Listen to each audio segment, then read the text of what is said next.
Greetings to you all in the name of the Lord Jesus Christ. I once again welcome you all to this daily devotion. And the scripture which we are going to meditate today is from the book of Jeremiah, chapter 33, verse 3, and it says, "Call to me and I will answer you and show you great and mighty things which you do not know." Amen. So we have a beautiful verse once again this morning time where he says us to call unto him so that he can do great and mighty things in our life, and he's going to answer to all our problems. Amen.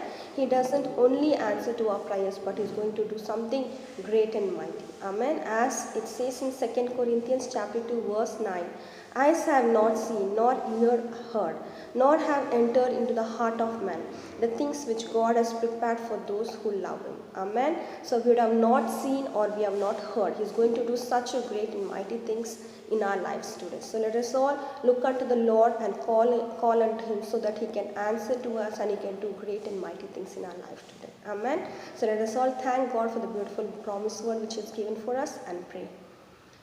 Hallelujah. Heavenly beloved Father, we come in your mighty presence this morning time, my Lord, Heavenly Father, for the beautiful promised word which you have given for us, my Master. We thank you, Lord, Heavenly Father, for the wonderful promised word which you have given for us, my Lord.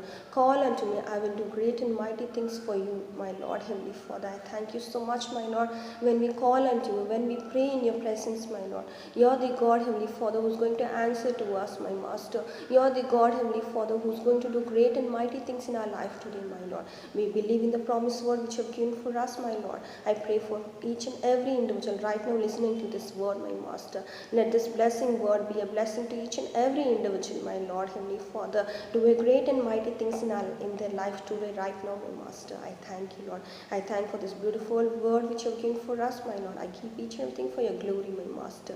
In Jesus' most precious name I pray. Amen. Amen. Thank you, one and all. Have a great and blessed day.